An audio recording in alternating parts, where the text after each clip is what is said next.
Jung nous enseigne que nous ne pouvons pas contrôler les autres, mais nous pouvons toujours choisir comment nous répondons. Nous pouvons choisir la vérité plutôt que le confort du déni. Nous pouvons choisir notre dignité plutôt que la fausse paix de l'ignorance. Honorez votre intuition, un acte d'amour de soi. Ce que cette exploration des signes jungiens de l'infidélité vous enseigne finalement, c'est à honorer votre propre sagesse intérieure. Votre intuition n'est pas votre ennemi. Elle n'est pas de la paranoïa ou de l'insécurité. C'est une boussole intérieure sophistiquée qui capte des signaux que votre conscience rationnelle ne peut pas encore organiser en preuves tangibles. Trop souvent, les femmes sont conditionnées à douter de leur intuition, à la considérer comme irrationnelle ou émotionnelle. On nous dit de donner le bénéfice du doute, de ne pas être dramatique, de ne pas saboter la relation avec nos insécurités. Mais Jung vous dirait, cette intuition est une forme de connaissance légitime et précieuse. Elle mérite d'être écoutée, explorée, honorée. Faire confiance à votre intuition n'est pas un acte de paranoïa, c'est un acte d'amour de soi. Quand l'intuition se révèle fausse, il existe une possibilité que vous deviez également considérer avec honnêteté, que votre intuition, dans ce cas spécifique, soit erronée. Que les signes que vous interprétez comme une infidélité aient une autre explication. Peut-être qu'il traverse une crise personnelle dont il a du mal à parler. Peut-être qu'il lutte avec une dépression, une anxiété, ou des problèmes professionnels qui le rendent distant. Peut-être que sa transformation reflète une crise de la quarantaine, ou un questionnement existentiel plutôt qu'une infidélité. Si, après une confrontation honnête, vous découvrez qu'il n'y a pas d'infidélité, ne vous blâmez pas d'avoir écouté votre intuition. Utilisez plutôt cette expérience pour approfondir la communication dans votre relation. Demandez pourquoi ces changements se produisent-ils? Qu'est-ce qui se passe vraiment pour toi? Même si votre intuition sur l'infidélité spécifique était incorrecte, elle pointait néanmoins vers quelque chose de réel. Un changement dans la relation, une distance croissante, un problème non adressé. Votre intuition vous appelait à prêter attention, et cette attention était justifiée. Les différents visages de la trahison. Il est également important de reconnaître que l'infidélité n'est pas toujours physique. Jung comprendrait qu'il existe des formes d'infidélité émotionnelle qui peuvent être tout aussi destructrices pour une relation. Un homme peut être techniquement fidèle, physiquement, mais complètement investi émotionnellement dans une autre femme. Il partage avec elle ses pensées, ses rêves, ses vulnérabilités, tout ce qu'il devrait partager avec vous. Cette connexion émotionnelle profonde ailleurs constitue une trahison de l'intimité de votre relation, même si aucune frontière physique n'a été franchie. Si vous découvrez ce type d'infidélité émotionnelle, ne minimisez pas son impact en vous disant « au moins, il ne m'a pas trompé physiquement ».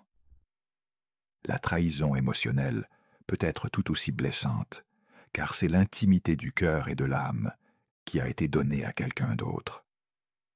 Reconstruire ou partir. Les deux chemins. Valide. Si l'infidélité est confirmée, vous ferez face au choix le plus difficile. Essayez de reconstruire ou partir. Le chemin de la reconstruction est valide si et seulement si il assume la pleine responsabilité sans blâme, justification ou minimisation. Il est prêt à une transparence totale, accès aux appareils, emploi du temps clair, fin complète de toute connexion avec l'autre personne.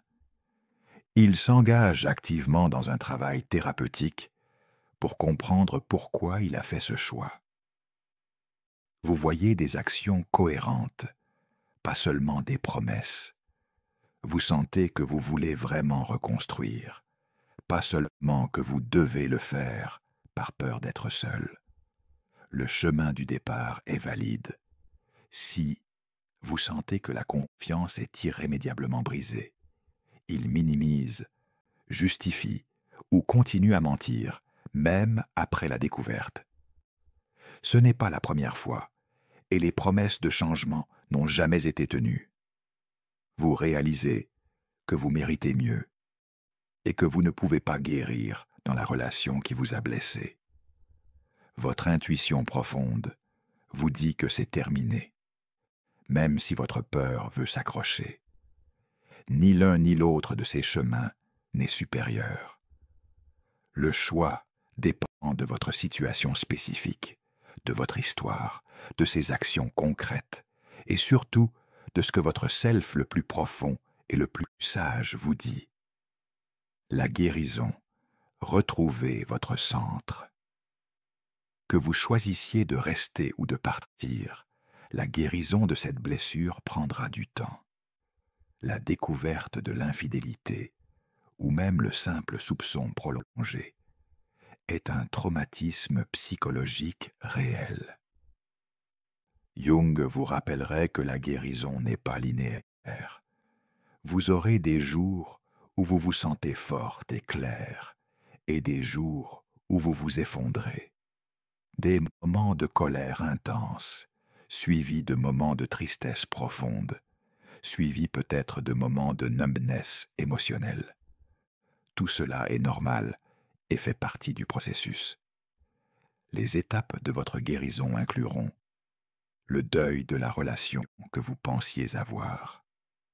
Même si la relation continue, vous devez faire le deuil de la version de celle-ci qui existait avant la trahison. Cette innocence, cette confiance, cette sécurité, elles ne peuvent pas être simplement restaurées. Quelque chose a fondamentalement changé. La reconstruction de votre confiance en vous-même. Souvent, après avoir découvert l'infidélité, les femmes se blâment. Comment ai-je pu être si aveugle? Pourquoi n'ai-je pas vu les signes? Mais vous devez retrouver la confiance en votre propre perception et votre propre valeur. La réintégration de votre ombre personnelle. Cette expérience vous confrontera probablement à des aspects de vous-même que vous préférez ne pas voir.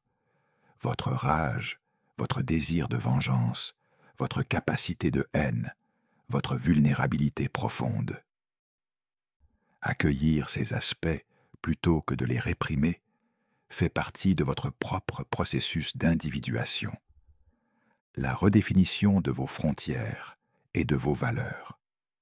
Cette crise clarifie ce qui est vraiment important pour vous, ce que vous êtes prête à tolérer et ce que vous ne tolérerez jamais. Cette clarté, aussi douloureusement acquise soit-elle, est un don, la reconnexion avec votre force essentielle. Vous découvrirez que vous êtes plus résiliente que vous ne le pensiez, que vous pouvez survivre à une douleur que vous pensiez insupportable. Cette découverte de votre propre force est transformatrice. L'ombre collective, la culture de l'infidélité. Avant de conclure, il est important de placer l'infidélité individuelle dans un contexte culturel plus large. Jung parlait d'ombre collective, les aspects non intégrés de la psyché culturelle qui affectent tous les individus dans cette culture. Notre culture moderne porte une ombre collective autour de la sexualité, de l'engagement et de la fidélité. D'un côté, nous romantisons la monogamie et le pour toujours. De l'autre, nous sommes saturés de messages qui encouragent la nouveauté, la variété, l'instant gratification. Les technologies modernes, applications de rencontres, médias sociaux, communication cryptée, ont rendu l'infidélité plus facile que jamais à initier et à cacher. La pornographie omniprésente normalise la consommation de multiples partenaires sexuels, au moins visuellement.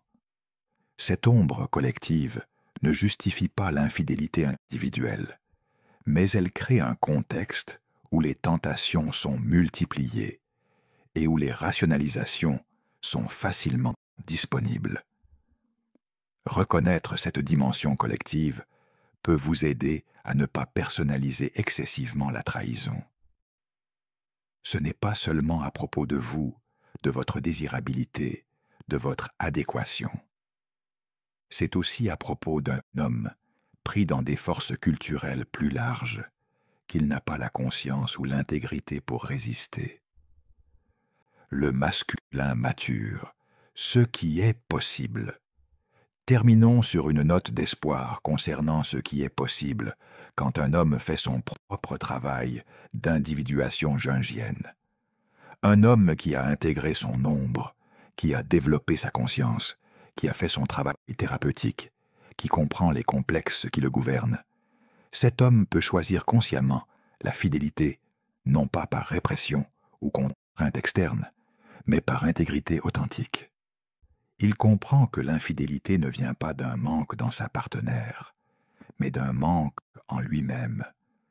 Peut-être une fuite de l'intimité véritable, peut-être une validation égoïque dont il a besoin, peut-être des blessures non guéries qu'il cherche à apaiser de manière destructrice. Il reconnaît que la tentation existera toujours, mais que l'intégrité signifie aligner ses actions avec ses valeurs, plutôt que de céder à chaque impulsion. Il sait que la profondeur d'une relation engagée offre quelque chose que la nouveauté superficielle ne peut jamais donner. Ces hommes existent. Ils ne sont pas parfaits, personne ne l'est, mais ils sont engagés dans le processus d'individuation, de conscience croissante, d'intégrité d'Elimaosh 100%. Certains, un homme infidèle, laisse toujours. Ces signes, psychologie masculine. Carl Jung. Introduction. La vérité que votre intuition connaît.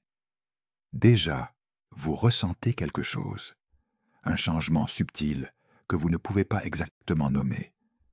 Votre intuition vous murmure que quelque chose ne va pas, mais votre raison cherche désespérément des explications alternatives. Vous vous demandez si vous êtes paranoïaque, si vous imaginez des choses, si vous sabotez une relation parfaitement saine par vos insécurités. Mais voici une vérité que Carl Jung a passé sa vie à démontrer. Votre inconscient perçoit des réalités que votre conscience refuse encore de voir. Votre intuition n'est pas de la paranoïa, c'est une forme de connaissance profonde qui capte des signaux subtils bien avant que votre mental rationnel ne puisse les organiser en preuves concrètes. Aujourd'hui, nous allons explorer les signes psychologiques profonds qu'un homme infidèle laisse toujours derrière lui. Ces signes ne sont pas des preuves légales ou des certitudes absolues, mais ce sont des marqueurs psychologiques que la théorie jungienne éclaire d'une lumière révélatrice. Attention, cette vidéo n'est pas pour alimenter la méfiance pathologique ou justifier la surveillance obsessionnelle. C'est pour donner du langage et de la clarté à ce que votre intuition perçoit déjà, pour vous permettre de prendre des décisions éclairées sur votre propre vie. Si vous êtes prête à confronter la vérité, quelle qu'elle soit, continuons ensemble. Partie 1. Les projections de l'ombre. Quand il vous accuse de ses propres fautes, le concept jungien de projection. La projection est l'un des mécanismes de défense les plus fondamentaux que Jung ait identifiés. Elle se produit quand nous attribuons à autrui des qualités, des désirs ou des comportements qui appartiennent en réalité à notre propre ombre, cette partie de nous-mêmes que nous refusons de reconnaître consciemment. Dans le contexte de l'infidélité, La projection crée un pattern particulièrement révélateur. L'homme qui trompe commence à vous accuser précisément des comportements qu'il commet lui-même. Ce n'est pas une stratégie consciente et calculée, bien qu'elle puisse le devenir. C'est d'abord un mécanisme inconscient. Sa psyché, incapable de tolérer la dissonance cognitive entre son comportement et son image de soi, projette sa culpabilité et sa trahison sur vous. Comment cela se manifeste concrètement? Les accusations soudaines d'infidélité. Sans raison apparente, il commence à vous questionner sur vos allées et venues. Où étais-tu vraiment? Avec qui étais-tu? Pourquoi tu mets autant de temps à répondre à mes messages? Ces questions apparaissent alors que vous n'avez rien changé dans votre comportement. Jung comprendrait cela comme une projection directe. L'anxiété qu'il ressent à propos de sa propre trahison, la peur d'être découvert, la culpabilité inconsciente, est insupportable. Alors, inconsciemment, il la projette sur vous. Si vous êtes la traîtresse potentielle, alors lui est justifié dans sa méfiance et paradoxalement moins coupable de sa propre infidélité. L'hypersensibilité à votre fidélité. Il devient soudainement obsédé par votre loyauté. Il vérifie votre téléphone ou exprime le désir de le faire. Il surveille vos interactions sur les réseaux sociaux. Il vous pose des questions pièges pour tester votre honnêteté. Cette hypervigilance révèle son propre état psychologique. C'est son infidélité qui a introduit dans sa psyché le concept que la trahison est possible, facile, peut-être même normale. Cette nouvelle réalité, dans son monde intérieur, se projette sur vous. Si lui peut trahir si facilement, alors sûrement vous le pouvez aussi. Les accusations de flirt ou d'intérêt pour d'autres hommes. Vous parlez amicalement avec un collègue et il vous accuse de flirter. Vous mentionnez un ami et il insinue que ce n'est pas juste de l'amitié. Vous riez à une blague de quelqu'un d'autre et il devient jaloux ou froid. Ces réactions disproportionnées signalent que sa propre frontière entre fidélité et infidélité est devenue floue. Parce qu'il franchit cette frontière avec l'autre femme, son cadre de référence interne change. Des comportements innocents lui semblent maintenant chargés de signification sexuelle ou romantique, parce que c'est ainsi qu'il opère désormais. La psychologie de la culpabilité projetée. Pourquoi l'inconscient choisit-il cette stratégie particulière? Jung nous explique que la psyché cherche toujours l'équilibre, l'homéostasie. Quand nous commettons des actes qui contredisent notre image de soi ou nos valeurs, cela crée une tension psychologique insupportable. Il existe deux façons de résoudre cette tension. Soit changer le comportement pour qu'il corresponde aux valeurs, soit changer la perception de la réalité pour réduire la dissonance. La projection fait la deuxième. En vous attribuant ses propres tendances à l'infidélité, il accomplit plusieurs choses psychologiquement. Il réduit sa culpabilité. Elle le fait probablement aussi. Il justifie rétroactivement son comportement. J'avais raison de me méfier. Regardez comme elle est suspecte. Il détourne l'attention de ses propres actions vers les vôtres. Il crée une confusion qui le protège de la confrontation directe. Ce qui rend ce mécanisme particulièrement insidieux, c'est qu'il peut vous faire douter de votre propre perception et de votre innocence. C'est une forme de gaslighting psychologique, souvent inconscient, mais néanmoins destructeur. Partie 2. Les changements dans la persona, le masque social, se transforme. La théorie jungienne de la persona. La persona, selon Jung, est le masque social que nous portons, l'image que nous présentons au monde. Ce n'est pas nécessairement de la fausseté, mais plutôt une interface adaptative entre notre self intérieur et les attentes sociales. Dans une relation stable, la persona avec le partenaire devient relativement fixe et authentique. Nous développons un style d'être avec cette personne, une manière cohérente de parler, de nous habiller, de nous comporter. Mais l'infidélité force la création d'une nouvelle persona pour l'autre relation. Et maintenir deux personas distinctes crée des fuites, des contradictions, des changements dans la persona originale. Les signes concrets de transformation de la persona. Les changements soudains d'apparence. Il commence à s'habiller différemment, de nouveaux styles, de nouvelles marques, des efforts vestimentaires dans des contextes où il était auparavant décontracté. Il va régulièrement à la salle de sport alors qu'il était sédentaire. Il change de coiffure, achète de nouveaux parfums, s'intéresse soudainement à son apparence, d'une manière qu'il ne faisait pas pour vous. Psychologiquement, cela révèle qu'il crée une nouvelle version de lui-même pour séduire ou maintenir l'intérêt de l'autre personne. Cette nouvelle persona requiert un nouveau costume, littéralement. Le changement d'apparence n'est pas pour vous. Il est pour cette autre version de lui-même qu'il performe ailleurs.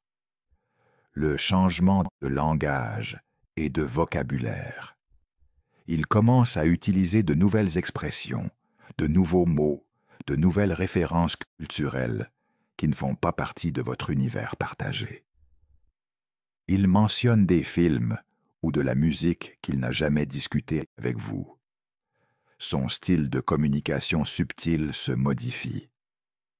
Jung comprendrait cela comme l'infiltration d'une persona dans l'autre. Il absorbe le langage et les références de l'autre femme et de leur contexte relationnel. Et ces éléments fuient dans sa communication avec vous. C'est un signe que son identité se fragmente entre deux mondes relationnels. Les changements d'humeur et de personnalité inexpliqués. Parfois, il est euphorique sans raison apparente. D'autres fois, il est irritable, distant, coupable. Ses réactions émotionnelles deviennent imprévisibles et disproportionnées par rapport aux situations de votre vie commune. Cette instabilité émotionnelle reflète le stress psychologique de maintenir une double vie. La psyché n'est pas conçue pour cette fragmentation. L'effort de garder deux personas séparés, de compartimenter deux réalités relationnelles, crée une fatigue psychologique qui se manifeste comme de l'instabilité émotionnelle. L'intérêt soudain pour de nouvelles activités. Il découvre soudainement une passion pour la randonnée, alors qu'il détestait ça. Il s'intéresse au yoga, à la photographie, à des restaurants gastronomiques, des intérêts qui semblent sortir de nulle part. Souvent, ces nouveaux intérêts sont en réalité les intérêts de l'autre femme qu'il adopte pour créer des points de connexion avec elle. Mais ils deviennent partie de sa persona générale, et donc visibles dans votre relation aussi. La psychologie de la fragmentation identitaire, Jung, nous enseigne que l'individuation, devenir pleinement soi-même, requiert l'intégration, non la fragmentation. Quand quelqu'un mène une double vie, il crée activement une dissociation psychologique. Il développe deux versions de lui-même qui doivent rester séparées. Cette dissociation a un coût psychologique énorme. C'est épuisant mentalement et émotionnellement. Et malgré tous les efforts de compartimentalisation, des fuites se produisent toujours. Les deux personas influencent mutuellement, créant ces changements détectables dans celle que vous connaissez. Le changement de persona n'est pas simplement superficiel. C'est un symptôme d'une restructuration identitaire profonde. Un homme qui essaie d'être deux personnes différentes dans deux contextes différents et qui perd dans le processus son sens cohérent de qui il est vraiment. Partie 3. Les patterns de distanciation émotionnelle et d'évitement. L'inconscient et la culpabilité, non résolus. Même quand un homme ne ressent pas consciemment de culpabilité significative à propos de son infidélité, son inconscient enregistre la trahison. L'inconscient maintient un registre de nos actions et de leurs contradictions avec nos valeurs profondes, même quand la conscience les rationalise ou les nie. Cette culpabilité inconsciente crée une distance émotionnelle avec vous. Ce n'est pas nécessairement intentionnel, c'est que sa psyché ne peut pas maintenir le même niveau d'intimité avec vous quand il est intimement engagé ailleurs. L'énergie psychique est limitée et l'infidélité la draine vers un autre canal. Les manifestations de la distanciation, le retrait de l'intimité émotionnelle. Il partage moins avec vous. Ses journées, ses pensées, ses préoccupations, tout devient plus opaque. Quand vous demandez « Comment s'est passée ta journée ?», les réponses deviennent vagues, minimales. La richesse de la communication émotionnelle s'évapore. Jung comprendrait cela comme une nécessité psychologique de la compartimentalisation. Pour maintenir deux relations séparées, il doit créer des cloisons étanches. Partager authentiquement avec vous risquerait de révéler des contradictions, des incohérences, des secrets. Alors il se retire dans un espace émotionnellement neutre et distant. La diminution de l'intimité physique. L'intérêt pour l'intimité physique avec vous diminue notablement. Pas nécessairement jusqu'à 0, mais il y a un changement marqué. Les initiations deviennent rares. La qualité de la présence pendant l'intimité change. Il semble distrait, mécanique, détaché. Psychologiquement, plusieurs dynamiques se jouent. D'abord, son désir et son énergie sexuelle sont investis ailleurs. Deuxièmement, la culpabilité inconsciente rend l'intimité avec vous psychologiquement inconfortable.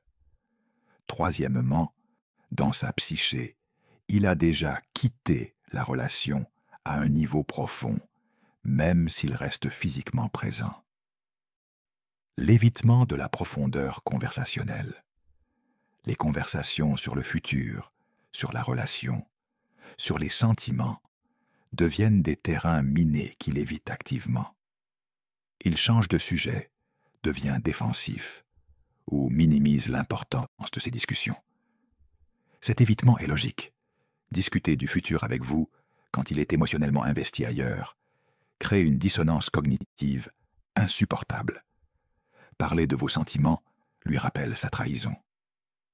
Examiner la relation l'oblige à confronter ce qu'il détruit activement, la création de conflits pour justifier la distance. Certains hommes infidèles créent inconsciemment ou consciemment des conflits et des tensions pour justifier leur distance émotionnelle. Si vous vous disputez constamment, alors sa froideur et son retrait semblent logiques et justifiés. Jung reconnaîtrait cela comme une projection de sa culpabilité transformée en colère. Il ne peut pas tolérer consciemment d'être le méchant. Alors il crée une narrative où vous êtes difficile, exigeante, problématique, et lui est simplement un homme épuisé, essayant de gérer une partenaire impossible. La psychologie du désinvestissement émotionnel. Ce qui se passe psychologiquement, c'est un processus de désinvestissement. L'énergie psychique, ce que Jung appelait la libido au sens large, l'énergie vitale, se retire de votre relation et s'investit dans la nouvelle. Ce processus n'est pas toujours conscient. Un homme peut sincèrement croire qu'il vous aime encore, qu'il veut que la relation fonctionne. Mais au niveau inconscient, l'attachement se déplace. Vous le sentez dans la qualité de sa présence, dans la température émotionnelle de vos interactions, dans son regard qui ne vous voit plus vraiment. Cette distanciation est peut-être le signe le plus douloureux, parce qu'elle est insaisissable. Vous ne pouvez pas pointer vers un incident spécifique, mais vous savez que quelque chose d'essentiel a changé. Jung vous dirait que votre inconscient perçoit ce que votre conscience ne veut pas encore admettre. Il est déjà parti émotionnellement, même si son corps est encore là. Partie 4. Les incohérences temporelles et les zones grises. L'impossibilité de la cohérence totale dans le mensonge Jung comprenait que l'inconscient maintient la vérité même quand la conscience la nie. Le mensonge cohérent et total est psychologiquement impossible sur le long terme, parce que trop de systèmes de la psyché doivent être coordonnés pour maintenir la fausseté. L'homme qui mène une double vie doit constamment gérer deux narratives, deux emplois du temps, deux ensembles de détails. L'effort cognitif est immense et inévitablement des failles apparaissent, des incohérences temporelles qui révèlent que quelque chose ne s'additionne pas. Les signes temporels, révélateurs, les absences inexpliquées ou les retards fréquents. Ces horaires deviennent imprévisibles. Il travaille tard plus souvent. Il a soudainement plus de déjeuners d'affaires ou de sorties après le travail avec les collègues. Les week-ends incluent maintenant des obligations qui n'existaient pas avant. Le pattern spécifique à observer. Ces absences augmentent en fréquence et en durée au fil du temps. Ce qui était exceptionnel devient régulier. Et quand vous questionnez, les explications sont vagues ou défensives. L'hyperprotection du téléphone et des appareils. Le téléphone, qui était auparavant décontracté, posé sur la table, est maintenant constamment retourné, écran vers le bas, ou gardé dans sa poche. Il l'emmène dans la salle de bain. Il change son mot de passe. Il se détourne quand il reçoit des messages. Psychologiquement, le téléphone devient le dépositaire des preuves de sa double vie. C'est l'objet qui pourrait révéler la vérité, donc il doit être protégé à tout prix. Cette hypervigilance même est révélatrice, parce que quelqu'un sans rien à cacher n'a pas ce niveau d'anxiété autour de son appareil. Les incohérences dans les détails. Il vous raconte qu'il était à un endroit, puis mentionne plus tard un détail qui ne correspond pas. Il dit avoir dîné avec Marc, mais plus tard fait référence à une conversation qu'il a eue avec Pierre ce soir-là. Les détails de ces histoires changent légèrement à chaque répétition. Jung comprendrait ces incohérences comme l'inconscient qui fuit la vérité. Maintenir un mensonge cohérent requiert une mémoire parfaite et une vigilance constante. L'inconscient, qui connaît la vérité, crée ses failles, peut-être même comme une forme d'auto-sabotage inconscient, un désir de la psyché d'être découverte et libérée de la tension de la duplicité. Les réactions défensives disproportionnées aux questions innocentes. Vous demandez simplement « Tu rentres à quelle heure ?» et il réagit avec irritation. « Pourquoi tu dois toujours me surveiller ? Tu ne me fais pas confiance ?» Cette défensivité excessive signale que ces mécanismes de défense sont en alerte maximale. La psychologie ici est claire. Il est dans un état constant d'hypervigilance, toujours sur ses gardes pour ne pas révéler sa double vie. Même les questions les plus innocentes sont perçues comme des menaces potentielles, déclenchant des réactions défensives exagérées. La charge cognitive de la duplicité. Maintenir une double vie crée ce que les psychologues appellent une charge cognitive massive. Le cerveau doit constamment jongler avec deux ensembles de réalités, anticiper les questions, inventer des histoires crédibles, se rappeler des mensonges précédents.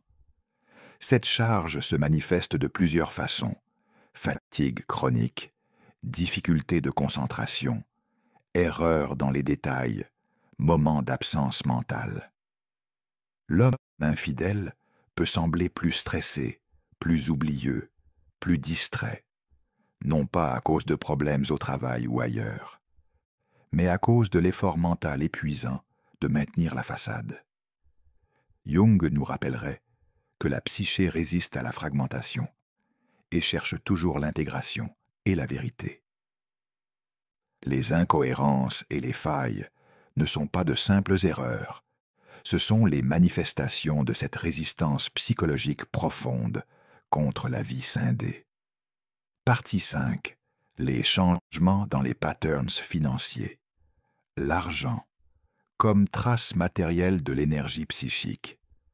Jung comprenait que nos ressources matérielles, argent, temps, attention, sont des manifestations externes de notre investissement psychique. Où nous mettons notre argent révèle où notre énergie vitale est investie. Une relation extra-conjugale requiert des ressources financières, restaurants, hôtels, cadeaux, peut-être même un appartement séparé dans certains cas. Ces dépenses laissent des traces, même quand l'homme essaie de les cacher. Les signes financiers à observer les dépenses inexpliquées ou cachées. Des retraits d'argent liquide inhabituels. Des charges sur les cartes de crédit qui ne correspondent à rien dans votre vie commune. Des dépenses professionnelles qui semblent excessives ou vagues. Si vous avez accès aux finances communes et que vous remarquez des patterns inhabituels, particulièrement s'il devient défensif quand vous posez des questions, c'est un signal d'alarme, la nouvelle sécrétion financière. Si les finances étaient auparavant transparentes et partagées, mais qu'il crée soudainement des comptes séparés, insiste pour que certaines dépenses restent privées, ou devient évasif sur les questions d'argent, cela suggère qu'il cache quelque chose, les cadeaux ou objets inexpliqués, de nouveaux vêtements dont vous ne vous souvenez pas de l'achat, des reçus pour des restaurants où vous n'êtes jamais allés ensemble, des objets qui apparaissent dans sa voiture ou ses affaires qui n'ont pas d'explication claire. Chacun de ces éléments pourrait avoir une explication innocente individuellement. Mais l'accumulation de ces signaux financiers, combinés aux autres patterns psychologiques, crée une image plus claire. Partie 6. L'intuition féminine, ce que votre inconscient sait déjà. La sagesse de l'intuition dans la psychologie jungienne. Jung avait un profond respect pour l'intuition comme forme de connaissance légitime. Il la considérait comme une des 4 fonctions principales de la psyché, capable de percevoir des patterns et des connexions que la pensée rationnelle ne peut pas saisir. L'intuition féminine, en particulier, a été reconnue par Jung comme particulièrement développée, non pas pour des raisons biologiques essentialistes, mais parce que les femmes ont historiquement dû développer des capacités de lecture subtiles, des signaux sociaux et émotionnels, pour survivre dans des structures de pouvoir patriarcales. Pourquoi? Votre intuition sait souvent, avant votre raison. Votre inconscient traite des milliers de signaux que votre conscience ne remarque même pas, des micro-expressions faciales, des changements subtils dans le ton de voix, des incohérences mineures dans les histoires, des changements dans les patterns de comportement. Votre inconscient compile ces données et les synthétise en une sensation, ce pressentiment que quelque chose ne va pas, même si vous ne pouvez pas pointer vers une preuve concrète.